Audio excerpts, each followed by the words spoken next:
Hello नमस्कार dear student, welcome to success career.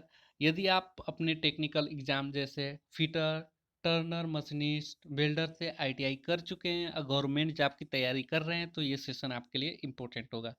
अन्य technical exam जैसे आप इसरो, डीआरडीओ, मशीनी डीआरडीओ हो गया, और रेलवे के अन्य जॉब जैसे एनटीपीसी हो गया या एलपी यानी कि लोको पायलट टेक्नीशियन की पोस्ट हो गई, यूपीआरबीनल टेक्नीशियन, आईओएफ, वेल सेल आदि के लिए ये सेशन इंपॉर्टेंट है।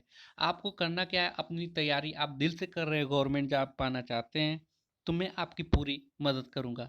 आपको करना क्या है कि आपको प्लेलिस्ट में जाना है। प्लेलिस्ट फिटर टर्नर से बना है, फिटर टर्नर वेल्डर, तो उसमें जाना है। अब वन बाय वन एक एक करके आपको वीडियो सारे देख लेने हैं, क्योंकि सारे वीडियो में इम्पोर्टेंट जो प्रीवियस ईयर के क्वेश्चन है उसको इंक्लूड करके बनाया गया है। तो आइए, हस्त औजार हमारा जो आज का पहला टॉपिक है यानी कि पहला चैप्टर है, चैप्टर वाइज प्लेलिस्ट में डाल दिया गया है। तो पहला चैप्टर हम कॉमन हैंड टूल यानी सामान्य हस्त औजार के इम्पोर्टेंट एमसीक्यूज जो प्रीवियस ईयर्स के हैं उनको करने जा रहे हैं। तो आइए स्टार्ट करते हैं वीडियो को। देखिए, जो पहला क्वेश्चन दिया है हमारा, ये दिया है बेंच वाइज के स्पिंडल पर कौन सी थ्रेड कटी होती है। तो बेंच वाइज के स्पिंडल पर जो थ्रेड कटा होता है वो स्क्वायर थ्रेड होता है, यानी कि डी ऑप्शन। तो स्क्वायर थ्रेड होता क्या है इसके बारे में थोड़ा जान लीजिए, और बेंच वाइज क्या होता है इसके बारे में। जो बेंच वाइज होता है, बेंच वाइज में स्थिर तथा गतिशील जा यानी कि मूवेबल एंड फिक्स जा कास्ट आयरन के बने होते हैं। इनके जबड़ों पर हार्ड की गई कार्बन स्टील की प्लेट स्क्रू द्वारा कसी होती है। गतिशील जा में से एक स्पिंडल गुजरता है जिसके स्पिंडल पर वर्ग चूड़ियाँ कटी होती हैं। तो ये था डिटेल फैक्ट्स बेंच वाइज के और स्क्वायर थ्रेड के। नेक्स्ट क्वेश्चन पे हम चलते हैं। दूसरा, टूल मेकर्स वाइज के जा होते हैं। टूल मेकर्स वाइज के जो जा होते हैं वो होते हैं समांतर।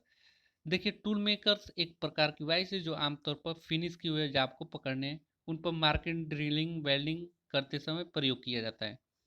इसमें समांतर जा होते हैं, इनमें चूड़ियाँ कटी होती हैं, इसके अंदर से स्क्रू लगे होते हैं। ठीक है, ये दूसरा क्वेश्चन था।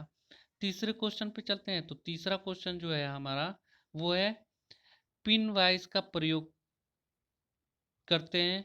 तो पिन वाइज का प्रयोग हम मुख्यतः पिन, जैसा कि नाम ही है, तो पिन किस में लगा होता है, घड़ी साज में।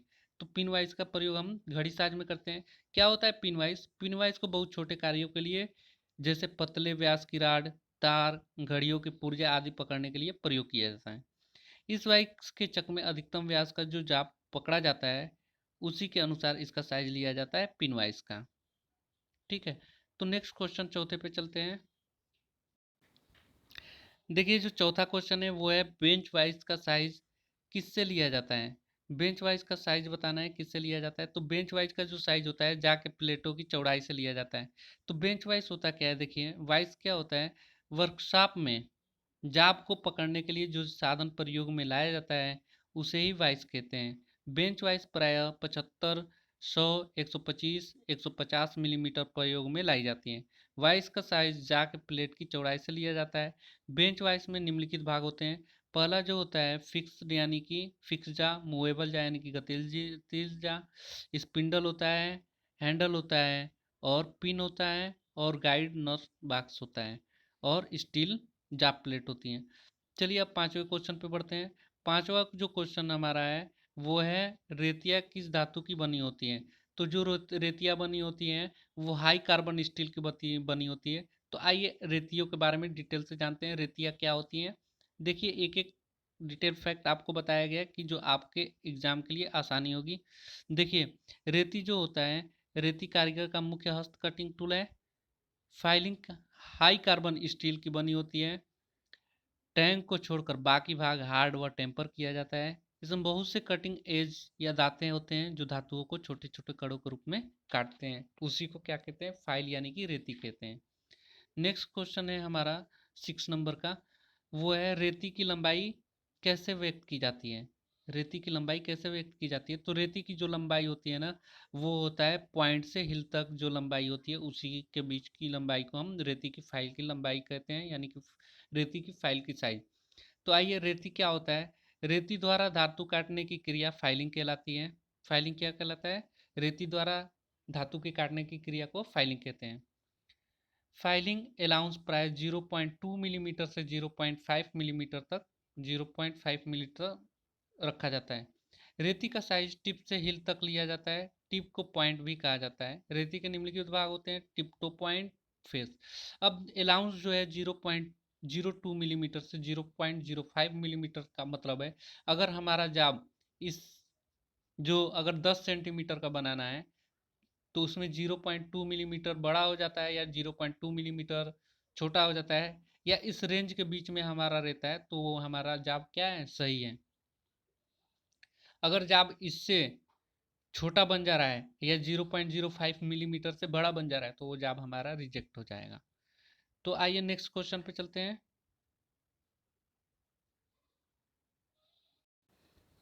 देखिए नेक्स्ट जो क्वेश्चन सातवां है, हैंडल फाइल प्राय किस में टेपर किया होता है। तो हैंडल जो फाइल होता है वो मोटाई में टेपर होता है। देखिए दस्ती रेटी चौड़ाई में समांतर अर्थात हिल से पॉइंट तक एक समान होती हैं, परंतु मोटाई में कुछ टेपर होती हैं। यह हमेशा डबल कट में ही बनी जाती है, लेकिन इसके एक एज पर दांते नहीं कटे होते हैं, इसलिए इसे सेफ एज रेती भी कहते हैं।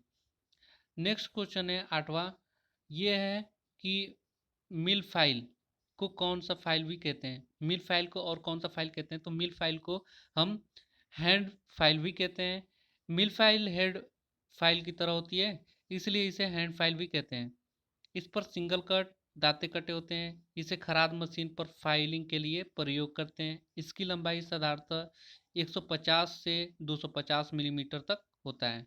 देखिए ये सारे क्वेश्चन मैं अपने ट्रेड थ्योरी की क्लास में ले चुका हूँ, तो आप पर ट्रेड थ्योरी की क्लास ले चुके हैं तो ये आपके लिए आसानी होगी। वरना ये क्वेश्चन ऐसे देखते रहें और याद करते चलें, आपके एग्जाम के लिए बहुत ही इंपॉर्टेंट है। और सेशन को लाइक करते चलें। देखिए जो 9 नंबर का क्वेश्चन दिया है वो है फाइलों का वर्गीकरण निम्न के अनुसार किया जाता है। किसके अनुसार किया जाता है, तो फाइलों का वर्गीकरण हमें उपरोक्त सभी के अनुसार यानी कि लंबाई के अनुसार, कट ग्रेड के अनुसार और आकृति के अनुसार फाइलों का वर्गीकरण करते हैं। रेती यानी कि फाइल का वर्गीकरण 4 प्रकार से किया जाता है। कैसे कैसे, अकॉर्डिंग टू लेंथ, लेंथ के अनुसार, आकृति के अनुसार, कट के अनुसार, ग्रेड के अनुसार। ठीक है। फिर नेक्स्ट क्वेश्चन है 10वां, आकार के अनुसार रेती का वर्गीकरण किया जाता है। तो आकार के अनुसार चपटी रेती, दस्ती फाइल, त्रिकोण रेती, उपरोक्त सभी।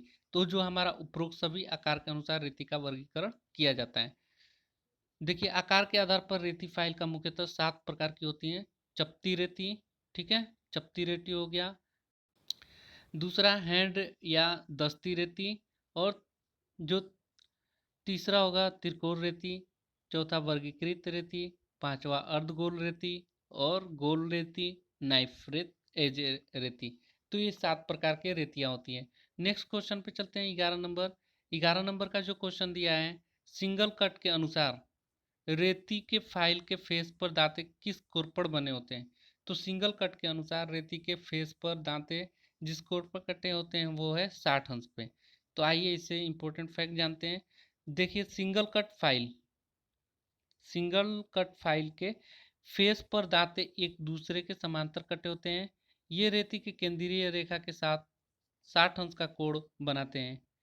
इनका उपयोग प्राय नर्म धातुओं को काटने के लिए किया जाता है, जैसे एल्युमिनियम, पीतल, तांबा आदि।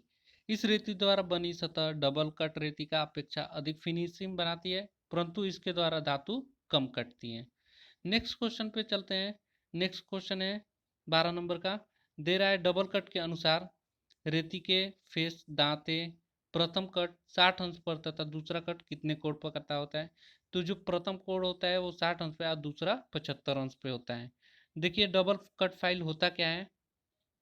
डबल कट फाइल इन रेतियों पर दांते दोनों ओर एक दूसरे के विरोधी दिशा में 2 सेट में होते हैं, जो एक दूसरे को क्रॉस करके काटे जाते हैं। दांतों की पहली लाइन को ओवरकट कहते हैं, जो केंद्रीय रेखा को 60 अंश पर होती हैं। इसे पहला कट भी कहते हैं तथा दूसरे सेट के दांते केंद्रीय रेखा से 75 से 80 अंश के कोण पर कटे होते हैं, जो कि प्रथम सेट के दांतों को क्रॉस करते हैं। उसे अप कट भी कहते हैं। साधारण कार्यों के लिए दोहरी रेटी का प्रयोग किया जाता है।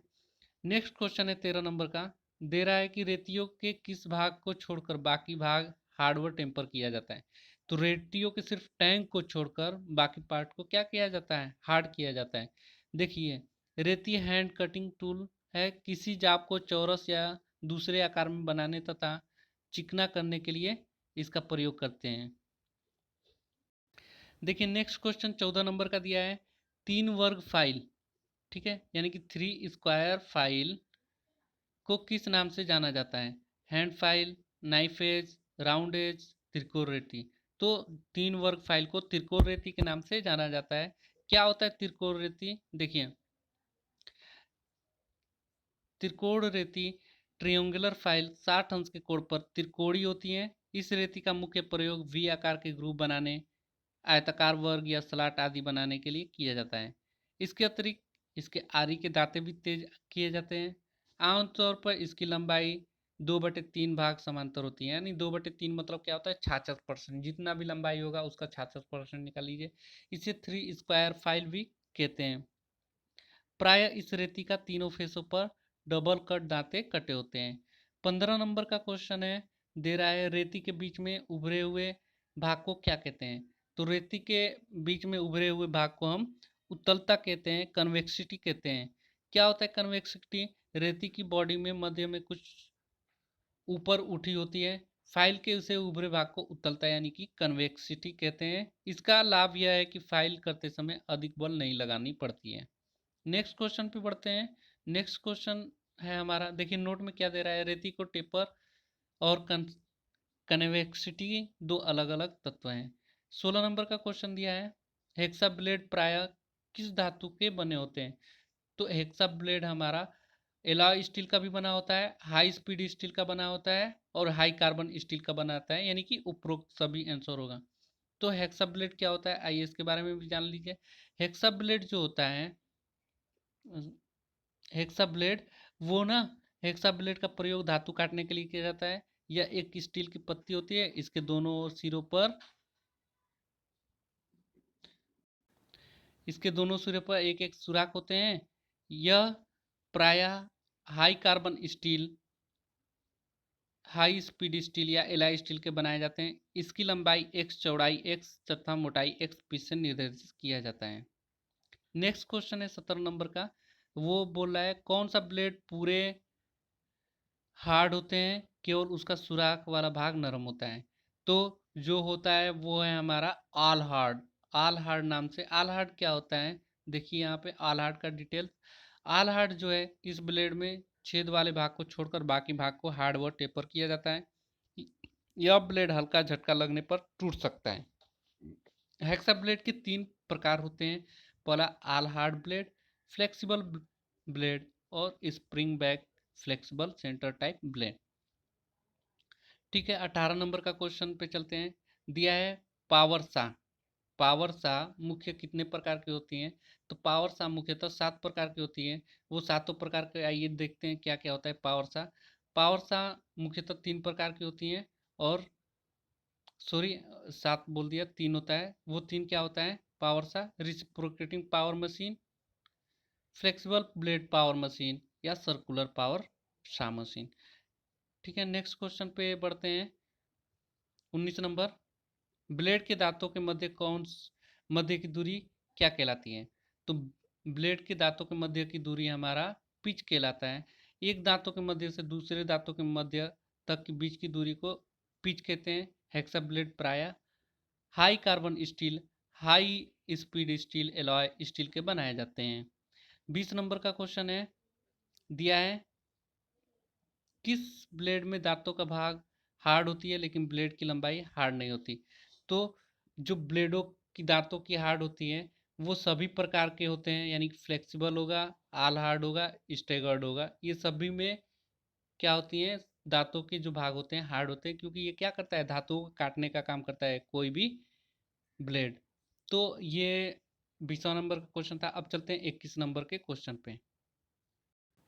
देखिए 21 नंबर का क्वेश्चन दिया है, वो है किस चीजल का प्रयोग अधिकतर फिटिंग शाफ्ट के साथ साथ शीट मेटल कार्य में किया जाता है। तो जो चीजल है, यानी कि ठंडी यानी कोल्ड चीजल का प्रयोग हम लोग अधिकतर फिटिंग शाफ्ट के साथ साथ शीट मेटल में करते हैं। अब कोल्ड चीजल क्या होता है? ठंडी छेनी फीटर व शीट मेटल कार्यों में अधिकतर प्रयोग में लाई जाती है। यह 4, 6, 8 पहल की बनी होती है तथा इसके हेड जो होते हैं 10 अंश से 12 अंश के कोण पर चेम्फर किए होते हैं। यह लंबाई में 150 से 200 मिलीमीटर तक होती है। कुछ विशेष कार्यों के लिए 50 से 100 मिलीमीटर तक छेनी का भी प्रयोग में लाई जाती है। नेक्स्ट क्वेश्चन है 22 नंबर। दिया है कील को निकालने के लिए किस हैमर का प्रयोग करते हैं? तो आप सभी को पता है कील को निकालने के लिए हमें क्ला हैमर का प्रयोग करना पड़ता है। अब क्ला हैमर क्या है, इसके बारे में थोड़ा जानकारी ले लीजिए। क्ला हैमर का प्रयोग अधिकतर बढ़ई द्वारा लकड़ी में से कील आदि निकालने के लिए किया जाता है। इसका फेस समतल होता है, इसके बीच में एक झिर्री यानी कि ग्रूव कटी होती है। नेक्स्ट क्वेश्चन पे चलते हैं। 23 नंबर दिया है चीजल किस धातु की बनी होती है? तो चीजल जो होता है हमारा कास्ट स्टील का बना होता है। और चीजल कास्ट स्टील का बना होता है तो छेनी यानी कि क्या होता है, आइए देखते हैं। छेनी प्रायः कास्ट स्टील की बनाई जाती है। यह एक प्रकार का क्या है, कटिंग टूल है। छेनियाँ मुख्यतः दो प्रकार की होती हैं। पहला जो चीज होता है वो कोल्ड चीजल यानी कि ठंडी चीजल होती है, ठंडी छेनी, और हॉट चीजल यानी कि गर्म छेनी। तो अब नेक्स्ट क्वेश्चन पे चलते हैं। नेक्स्ट नेक्स्ट क्वेश्चन है ठंडी छेनी मुख्य भाग कौन कौन से होते हैं? ठंडी छेनी का मुख्य भाग कौन कौन सा होता है बताइए। तो हेड भी होता है, कटिंग एज होता है और बॉडी होता है ठंडी छेनी का, यानी कि उपरोक्त सभी। तो ठंडी छेनी थोड़ी और नाले ले लीजिए। ठंडी छेनी का मुख्य भाग निम्नलिखित होते हैं। पहला जो होता है वो बॉडी होता है, दूसरा हेड होता है, तीसरा फोर्जिंग कोड होता है, कटिंग एज होता है, कटिंग कोड होता है, और ठंडी छेनी का एक सिरा कटिंग एज के तथा दूसरा सिरा हेड कहलाता है। नेक्स्ट क्वेश्चन है 25 नंबर कि हैंड हैमर का आई होल का आकार होता है। तो हैंड हैमर का आई होल का आकार अंडाकार होता है। अंडाकार क्यों होता है, आइए इसके बारे में जान लीजिए। हैंड हैमर जो होता है कार्य एवं आकार के अनुसार हस्त हैमर का कई प्रकार के होते हैं। इनका प्रयोग अधिकतम मशीन शाप फिटिंग शाप में किया जाता है। ये कास्ट स्टील या हाई कार्बन स्टील के बने होते हैं। इनके फेस और पिन को हार्ड किया जाता है और बीच का भाग जिसे हेड कहते हैं यह नर्म रखा जाता है। हेड वाले भाग में अंडाकार छिद्र बना होता है। अंडाकार छिद्र में हत्थे को फिट करने के लिए अंडाकार बनाया जाता है। नेक्स्ट क्वेश्चन पे बढ़ते हैं। 26 नंबर दिया है कि निम्न में से कौन हैंड हैमर का प्रकार है? हैंड हैमर का प्रकार बताना है। तो क्ला हैमर भी एक हैंड हैमर है, बाल पिन हैमर भी एक हैंड हैमर है, और घन हैमर स्लेज हैमर भी एक हैंड हैमर है। आप मेरे ट्रेड थ्योरी की जो लेक्चर दिए हैं हैंड टूल्स को, उसको देख सकते हैं। तो उपरोक्त सभी ऑप्शन होगा। क्या होता है हैंड हैमर के? निम्नलिखित 7 प्रकार के होते हैं। पहला जो होता है बाल पिन हैमर, इसके बारे में भी मैंने ट्रेड थ्योरी में बाई फिगर सब चीज़ डिटेल से समझाया है। क्रॉस पिन हैमर, सीधा पिन हैमर, और चौथा फ्लैट पिन हैमर है। पांचवा है स्लेज हैमर यानी घन हैमर है, क्ला हैमर और शाफ्ट हैमर है। नेक्स्ट क्वेश्चन पे बढ़ते हैं 27 नंबर का। निम्नलिखित में से पेचकस को कौन सा भाग होता है? तो पेचकस का भाग होता है शैंक, ब्लेड, हैंडल, और ये सभी भाग होते हैं पेचकस का, इसलिए उपरोक्त सभी आंसर होगा। आइए देखते हैं कौन कौन से पार्ट होते हैं अच्छे से। पेचकस का प्रयोग कहाँ होता है? पेचकस का प्रयोग विभिन्न आकार के हैंड वाले स्क्रू को खोलने कसने के लिए किया जाता है। पेचकस के निम्नलिखित 4 भाग होते हैं। पहला जो होता है हैंडल, दूसरा शैंक, ब्लेड और फेरुल। पेचकस का ब्लेड कार्बन स्टील का बना होता है। इसके आगे वाले भाग को पॉइंट या टिप भी कहते हैं, जो हार्ड एवं टेम्पर्ड भी किया जाता है। नेक्स्ट क्वेश्चन पे बढ़ते हैं 28 नंबर। पेचकस का साइज व्यक्त किया जाता है। तो पेचकस का साइज देखिए शंख की लंबाई से किया जाता है। शंख की लंबाई जितनी बड़ी शंख की लंबाई होगी उतनी बड़ी पेचकस की साइज होती है। पेचकस का साइज इसकी शंख की लंबाई तथा टिप की चौड़ाई द्वारा व्यक्त किया जाता है। पेचकस की शंख हाई कार्बन स्टील की बनी होती है। इसका ब्लेड हार्ड एवं टेम्पर्ड किया जाता है। नेक्स्ट क्वेश्चन है रिंच। रिंच कितने प्रकार का होता है? तो रिंच हमारा 6 प्रकार का होता है। ये 6 प्रकार कौन कौन सा है देखिए। तो ये 6 प्रकार जो हैं, स्क्रू रिंच होता है, दूसरा monkey wrench, pipe wrench, chain wrench, strap wrench और रेचेट रिंच। ये सारे फिगर के द्वारा ट्रेड थ्योरी में दिखाया गया, आप वहाँ फिगर बाय फिगर देख सकते हैं। नेक्स्ट क्वेश्चन पे बढ़ते हैं। दिया है निम्नलिखित में से कौन सा निश्चित स्पेनर है? तो निश्चित स्पेनर बताना है कौन सा है। तो फिक्स स्पेनर बताइए। कौन सा है? एलन की, सी स्पिनर, कॉम्बिनेशन स्पिनर, उपरोक्त सभी। तो उपरोक्त सभी हमारा जो है वो निश्चित स्पिनर यानी कि फिक्स स्पिनर है। 30वां क्वेश्चन हो गया। अब पढ़ते हैं 31 नंबर के क्वेश्चन की तरफ। 31 नंबर का क्वेश्चन जो दिया है, बाजार में उपलब्ध मूल कच्चे पदार्थ यानी कि रॉ मटेरियल को उपयोगी वस्तु में बदलने के लिए धातु को इनमें से किसकी सहायता से हटाया जाता है? तो वो है कर्तन द्वारा हटाते हैं, उसे ही क्या करते हैं? कर्तन। देखिए, बाजार में उपलब्ध मूल कच्चे पदार्थ यानी कि बेसिक रॉ मटेरियल को उपयोगी वस्तु में बदलने के लिए उसको विभिन्न स्थानों पर कर्तन करके अतिरिक्त धातु को हटाया जाता है। चिन्हन योजना के अंतर्गत सर्वप्रथम धातु को हटाने से पहले बेसिक स्टॉक पर चिन्ह पर कर लिया जाता है, जिससे यह मालूम हो जाता है कि किस भाग को कितना धातु हटाना है। नेक्स्ट क्वेश्चन पे बढ़ते हैं। नेक्स्ट क्वेश्चन है 32 नंबर का जो दिया है, वो दे रहा है किसी भी कार्य की उपयुक्त परिणति इनमें से किसकी विशेष भूमिका होती है? तो जो विशेष भूमिका होती है, चिन्हन, मापन और कर्तन तीनों का होता है, यानी कि उपरोक्त सभी डी ऑप्शन सही होगा। तो क्या होता है इस प्रक्रिया में? कार्यशालाओं में विभिन्न प्रक्रियाओं को संपन्न करने के लिए बहुत से हस्त और शक्ति औजारों का उपयोग किया जाता है, जिनकी सहायता से हम उत्पादन में उत्कृष्टता ला सकते हैं। इन औजारों का मुख्य उपयोग कार्यशाला या उत्पादन में चिन्हन करने, मापन करने तथा कर्तन करने में किया जाता है। किसी भी उत्पादन प्रक्रम में चिन्हन, मापन, कर्तन तीनों की आवश्यकता औजार होती है। इन्हीं की परिशुद्धता की प्रक्रम को उत्कृष्टता प्रदान करती है। नेक्स्ट क्वेश्चन पे बढ़ते हैं। दिया है सरफेस के प्लेट में निम्न में से किस धातु की बनाई जा सकती है? सरफेस प्लेट किस धातु की बनाई जा सकती है? तो पीतल का बनाया जा सकता है। क्यों पीतल का बनता है? सरफेस प्लेट जो होता है पीतल की नहीं बनाई जा सकती, यह कास्ट आयरन की भी बनी होती है, जिसे ढलवा लोहा भी कहते हैं। यह कई प्रकार की धातुओं से बनी होती है, जैसे चलिए जैसे सरफेस प्लेट भी प्रयोग की जाती है। इसको मेज पर रखकर प्रयोग किया जाता है। सरफेस प्लेट कई आकारों में उपलब्ध रहती है, परंतु साधारणतः 50x50 सेंटीमीटर, 100x100 सेंटीमीटर की प्लेटें प्रयोग में लाई जाती हैं। इनकी मोटाई 0.2 से 7.5 सेंटीमीटर तक होता है। नेक्स्ट जो क्वेश्चन है 34 नंबर का, खरोचनी निम्न से किस धातु की बनी होती है? तो खरोचनी जो होता है वो उच्च कार्बन इस्पात और टूल स्टील का बना होता है, यानी कि सी ऑप्शन सही है ना। क्या होता है खुरुचनी? खुरुचनी उच्च कार्बन इस्पात के या टूल स्टील के बनाए जाते हैं। इसका प्रयोग धातु की सतह पर लाइन खींचने के लिए किया जाता है। खरोचनी को बनाने के लिए बाद इसको हार्ड तथा टेम्पर्ड किया जाता है। इसके दोनों सिरे नुकीले होते हैं। इसके सिरों को पत्थर पर घिस कर क्या करते हैं, 12 अंश से 15 अंश के कोण पर बनाए जाते हैं। नेक्स्ट क्वेश्चन है 35 नंबर का,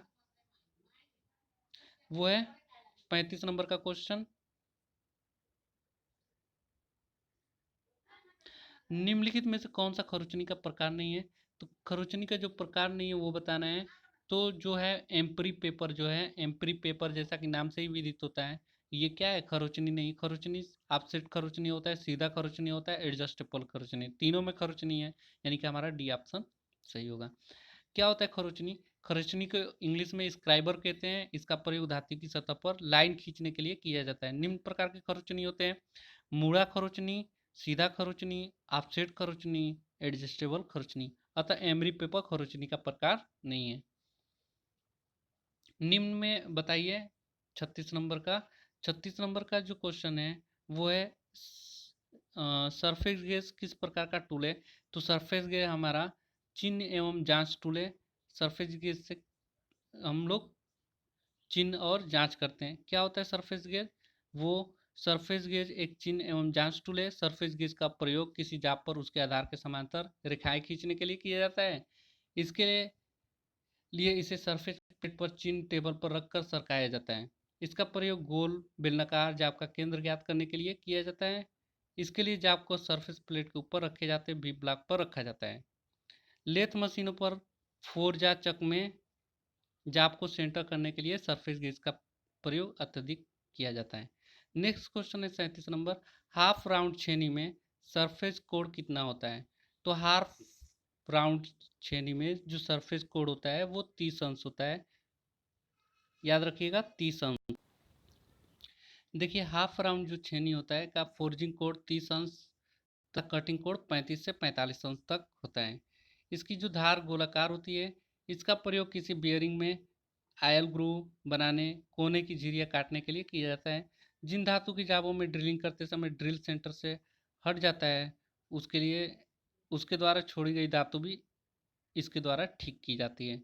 नेक्स्ट क्वेश्चन पे बढ़ते हैं। नेक्स्ट क्वेश्चन है 38 नंबर, साइड कट छेनी में फोर्जिंग कोड कितना होता है? तो साइड कट में फोर्जिंग कोड जो होता है वो 25 अंश होता है। तो साइड कोड होता क्या है? साइड कट छेनी का फोर्जिंग कोड 25 अंश तथा कटिंग कोड सामान्यतः 60 अंश होता है। इसे 90 डिग्री के कोण पर मोड़कर फोर्ज किया जाता है।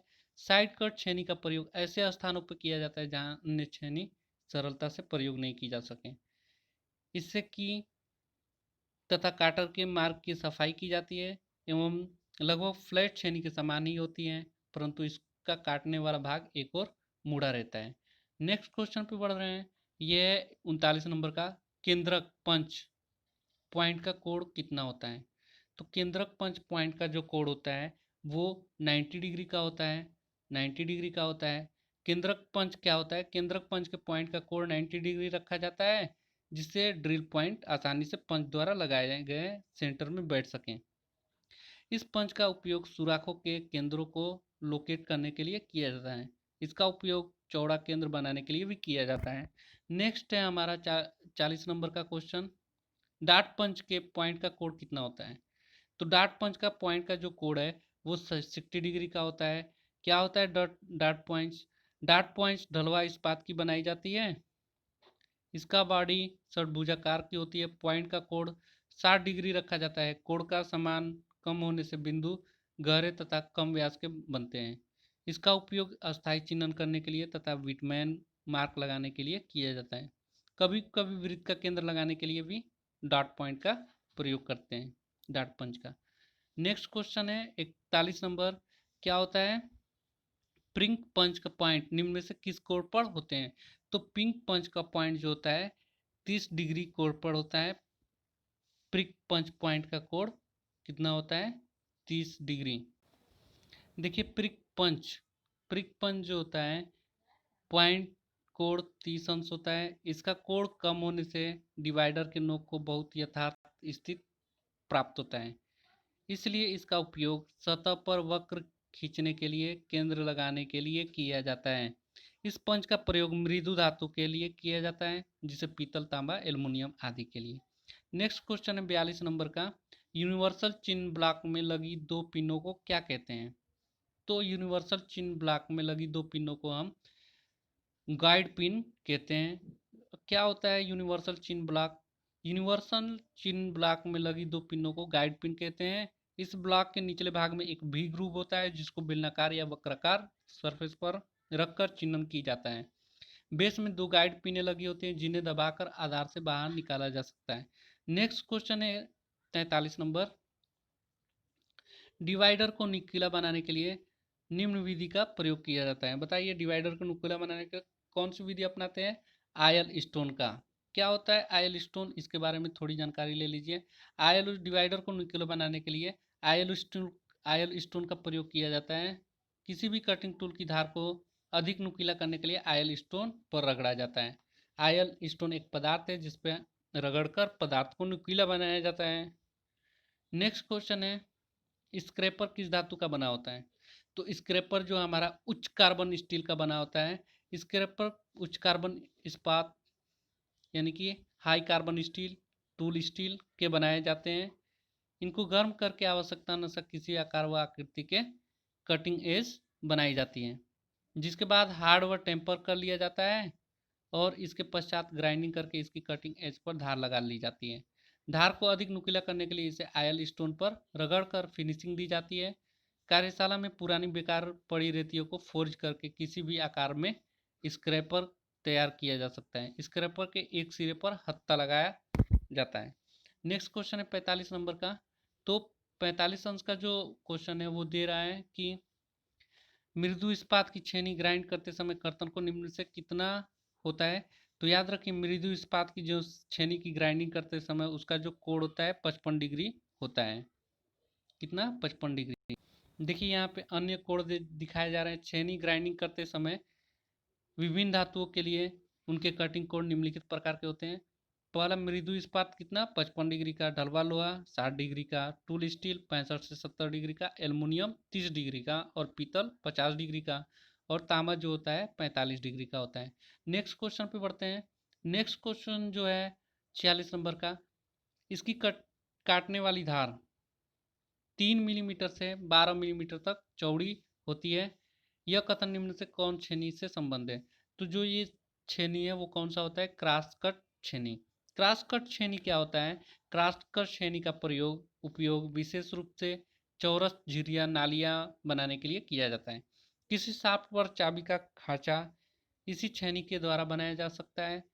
इसकी काटने की वाली धार 3 मिलीमीटर से 12 मिलीमीटर तक चौड़ी होती है। यह छेनी खांचे झिरी में प्रयोग करते समय फंसे न जाए, इसलिए इस धार की अपेक्षा पिछला भाग कुछ पतला बनाया जाता है। नेक्स्ट क्वेश्चन पे बढ़ते हैं। 47 नंबर दिया है। 47 नंबर का क्वेश्चन, निम्नलिखित में से कौन सा स्क्रैपर के अंतर्गत नहीं आता? तो स्क्रैपर के अंतर्गत जो नहीं आता है वो है पार्शियन ब्लू। पार्शियन ब्लू क्या होता है और इसके बारे में जान लेते हैं। पार्शियन ब्लू जो होता है स्क्रैपर नहीं है। इसके द्वारा चिन्हन क्रिया किया जाता है। स्क्रैपर निम्न प्रकार के होते हैं: समतल scraper, triangular scraper, hook scraper, two handle scraper और बुलेनोज स्क्रैपर। नेक्स्ट क्वेश्चन है 48 नंबर का, दिया है कि निम्न में से कौन सा औजार कार्यखंड की सफाई में प्रयोग किया जाता है? तो कार्यखंड की सफाई में जो प्रयोग किया जाता है वो तार ब्रश होता है। तार ब्रश का उपयोग हम लोग क्या करते हैं? सफाई करने के लिए। दिया है कि कार्यखंड में विविध प्रकार की अशुद्धियां चिन्हन मापन प्रक्रम की प्रभावित कर सकती हैं, अतः तार ब्रश द्वारा ये प्रक्रम करने में पूर्व कार्यखंड या जाप की सफाई कर ली जाती है। ठीक, नेक्स्ट क्वेश्चन पे चलते हैं। 49 नंबर का जो क्वेश्चन है दिया है, निम्न में से कौन सा ट्राई स्क्वायर का प्रकार है? तो जो ट्राई स्क्वायर का प्रकार है वो साधारण ट्राई स्क्वायर भी होता है, मास्टर ट्राई स्क्वायर भी होता है, एडजस्टेबल ट्राई स्क्वायर भी होता है, यानी कि उपरोक्त सभी ट्राई स्क्वायर के प्रकार हैं। आइए और डिटेल से जान लेते हैं ट्राई स्क्वायर होता क्या है।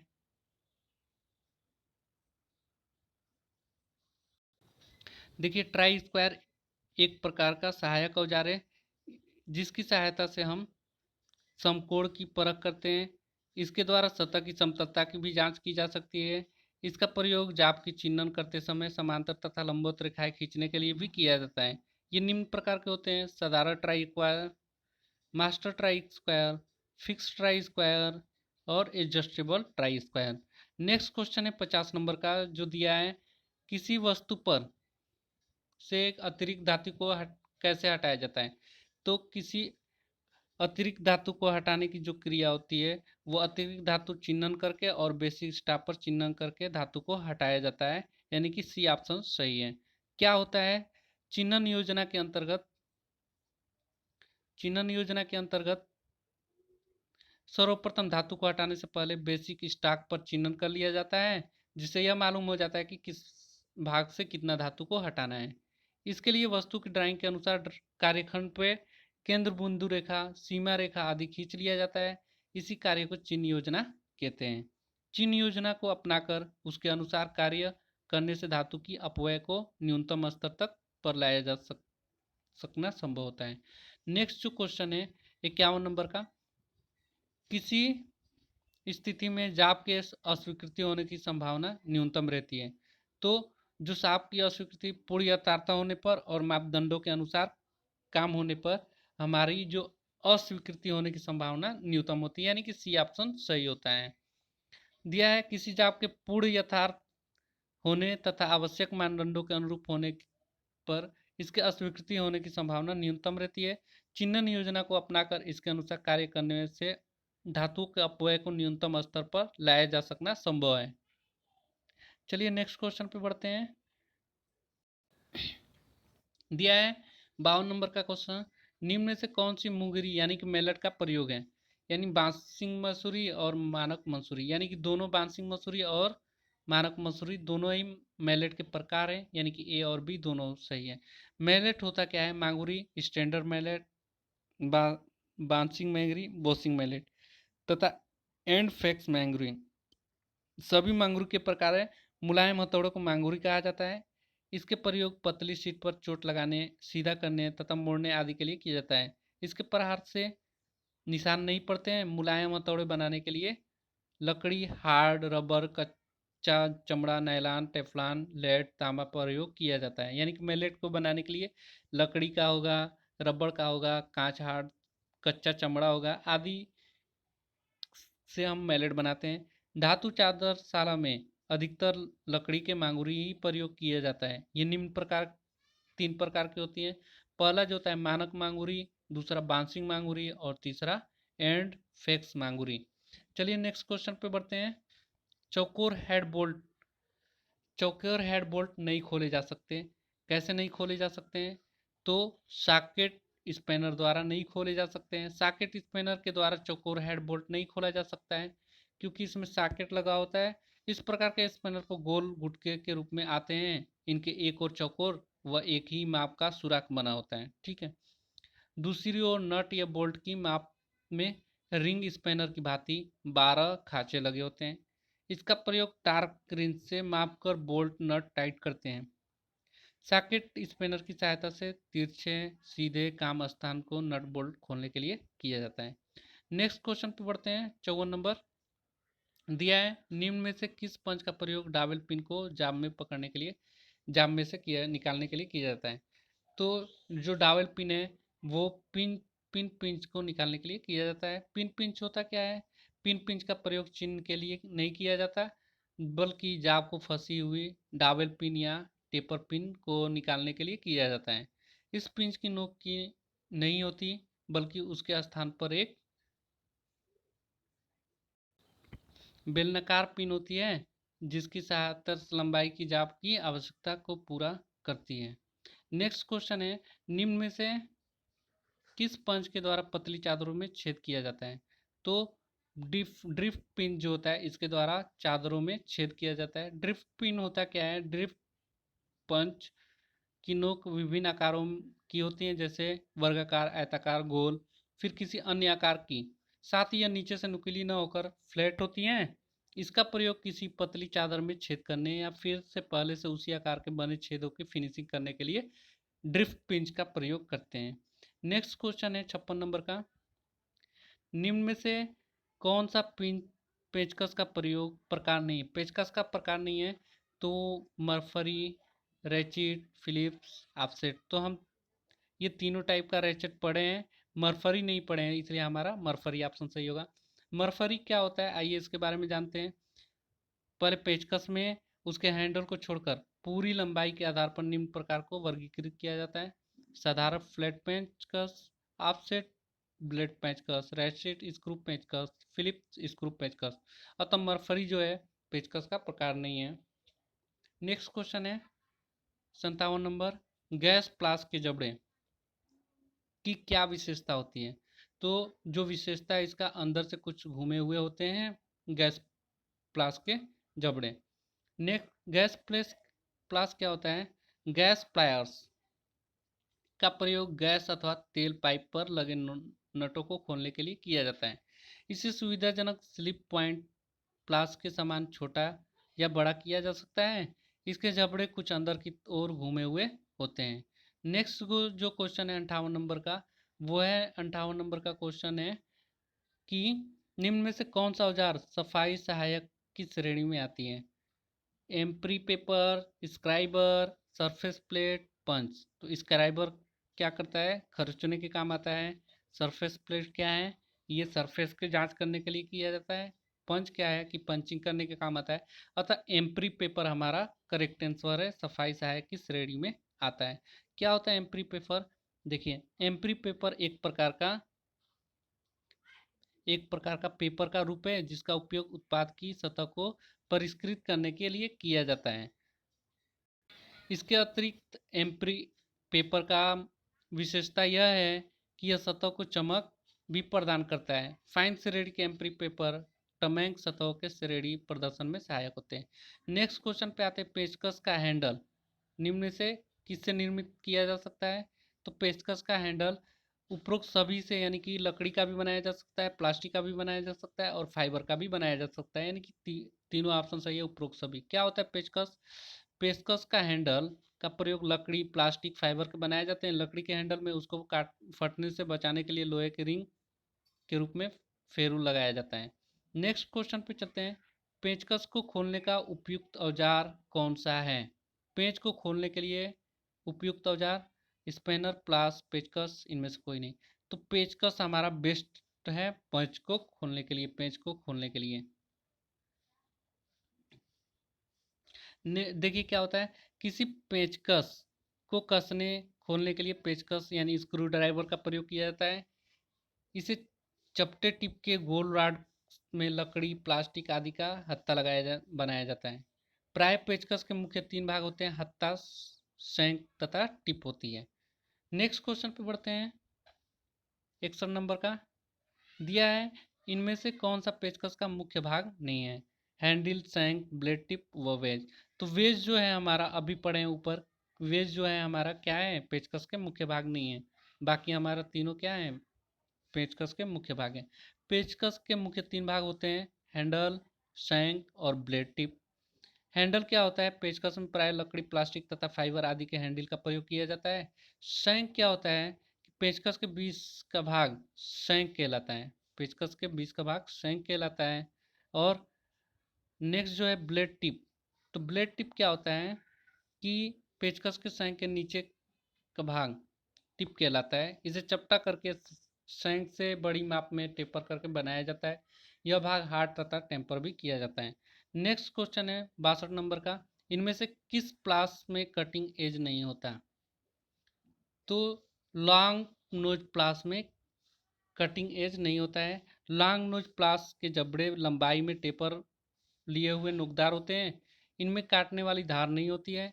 इनका प्रयोग ऐसे स्थानों पर किया जाता है जहां कॉम्बिनेशन प्लास के लिए पर्याप्त स्थान न हो। विशेष रूप से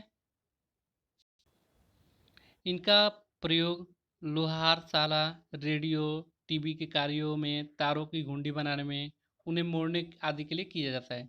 इनको द्वारा बीरिंग लॉक भी खोले जा सकते हैं। नेक्स्ट क्वेश्चन है जो 63 नंबर का, वो है किस प्लास के जबड़ों को छोटा बड़ा किया जा सकता है?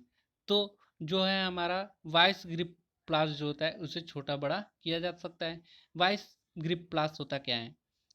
वाइस ग्रिप प्लास एक बहुउपयोगी प्लास है। इसके जबड़ों को छोटा बड़ा किया जा सकता है। इसे रिंच या वाइस के समान ही प्रयोग किया जा सकता है। नेक्स्ट क्वेश्चन है 64 नंबर का, दिया है सामान्य रूप से किस प्लास का प्रयोग होता है? तो सामान्य रूप से हम कॉम्बिनेशन प्लास का प्रयोग करते हैं।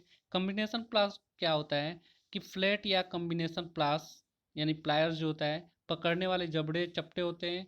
यह एक साइड से काटने वाली धार वाला होता है। इस प्रकार के प्लास का प्रयोग सभी कार्यों के लिए किया जाता है, जैसे तार काटने के लिए, कीले मोड़ने के लिए, छोटे जाबों को पकड़ने के लिए आदि विद्युत कार्यों में प्लास का उपयोग किया जाता है। इनके हैंडल पर कुचालक धातु यानी कि प्लास्टिक, रबर आदि चढ़ा होता है। नेक्स्ट क्वेश्चन पे बढ़ते हैं 65 नंबर का, किस प्रकार के प्लास की कील उखाड़ा जा सकता है? तो अभी हम लोग पढ़े थे कि पिंसर प्लास जो होता है उसका प्रयोग। पिंसर प्लास क्या होता है, देखिए पिंसर प्लास जो होता है से कील का हैंडल पकड़ने उसे उखाड़ने का काम किया जाता है। इसके जबड़ों का वृत्ताकार बने होते हैं तथा आगे से प्लेन धारदार होते हैं, जिससे आसानी से कील को पकड़ सके।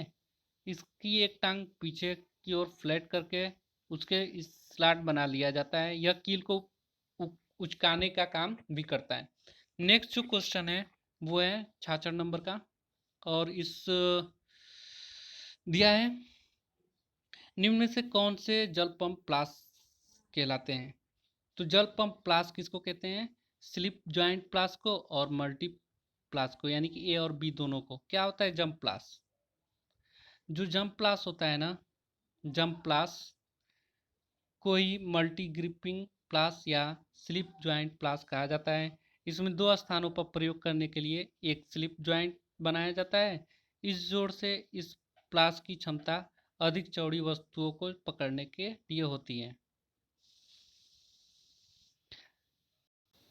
इस प्रकार हमने हस्त औजार से संबंधित महत्वपूर्ण 66 प्रश्नों को हल किया है।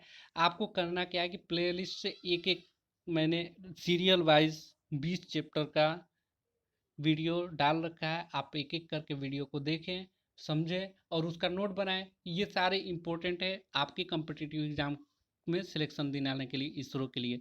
अगर आप चैनल पे नए होंगे तो प्लीज़ दोस्तों लाइक करिए, शेयर करिए और सब्सक्राइब करना बिल्कुल ना भूलिए, कि जिससे आगे का नोटिफिकेशन आपको मिलता रहे।